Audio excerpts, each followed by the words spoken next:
Hello friends, இன்றைக்கி நம்ம chicken வச்சு கிராமத்து ஸ்டைலில் சிம்பிள் அண்ட் டேஸ்டியான ஒரு பிரியாணி தாங்க பார்க்க போகிறோம். நம்ம பொதுவாக பார்த்திங்கன்னா நம்ம டவுன்லலாம் நினச்சா நம்ம கறி எடுத்துகிட்டு வந்து பிரியாணி செஞ்சு சாப்பிடுவோம்.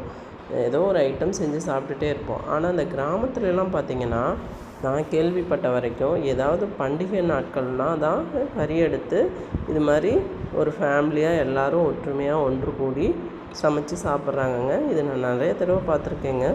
ஆனால் அவங்க செய்கிற விறகடுப்பு சமையல் பார்த்திங்கன்னா ரொம்ப சிம்பிளாகவும் இருக்கும், டேஸ்டியாகவும் இருக்குங்க. அதே மாதிரி தாங்க இன்றைக்கி நான் ஒரு கிராமத்து ஸ்டைலில் அவங்க எப்படி சிம்பிள் அண்ட் டேஸ்டியான பிரியாணி செஞ்சாங்கங்கிறத தாங்க இது ஒரு வீடியோவாக போட்டிருக்கேன்.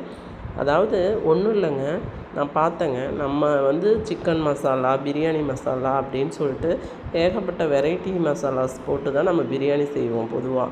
ஆனால் இவங்க பார்த்திங்கன்னா வெறும் தனி மிளகாய்த்தூள், அதாவது வரமிளகாய்த்தூள்னு சொல்லுவோம் இல்லையா, அதை மட்டுமே யூஸ் பண்ணி இவங்க ஒரு பிரியாணி செஞ்சாங்கங்க. ரொம்ப சிம்பிளாக இருந்தது, டேஸ்டியாகவும் இருந்தது. அதாவது நம்ம ஒரு தட்டு சாப்பிட்ற இடத்துல 2 தட்டு கூட கேட்டு வாங்கி சாப்பிட்ற மாதிரி இருந்ததுங்க. அவ்வளோ ஒரு டேஸ்டியாக இருந்ததுங்க. வெறும் ஒரு இன்க்ரீடியன்ஸும் எக்ஸ்ட்ரா ஆட் பண்ணவே இல்லைங்க. அதாவது அந்த விறகடுப்பில் சமைச்சதுக்கு அதுக்கும் அந்த பிரியாணி ரொம்ப அல்டிமேட்டாக டேஸ்டியாக இருந்ததுங்க.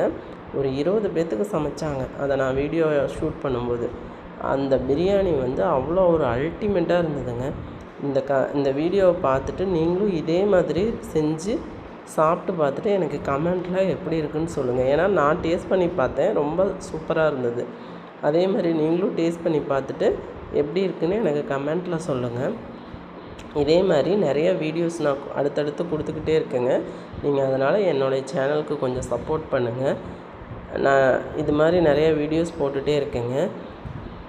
பார்த்திங்கன்னா இவங்க பாருங்கள், ஒன்றுமே ஆட் பண்ணலாங்க. வெறும் மிளகாய்த்தூள் போட்டு மற்ற தக்காளி, இஞ்சி, பூண்டு, வெங்காயம் இதெல்லாம் போட்டு செய்கிறாங்க. பாருங்கள், மோரார்லெஸ் பிரியாணி ரெடி ஆகிடுச்சு. ஃபைனல் டச்சாக இப்போ தம் போட போகிறாங்க. அதுக்கு முன்னாடி நெய் ஊற்றிருக்காங்க. நம்ம பொதுவாக தம் போடுறதுனா நம்ம குக்கரில் பிரியாணி செய்வோம்.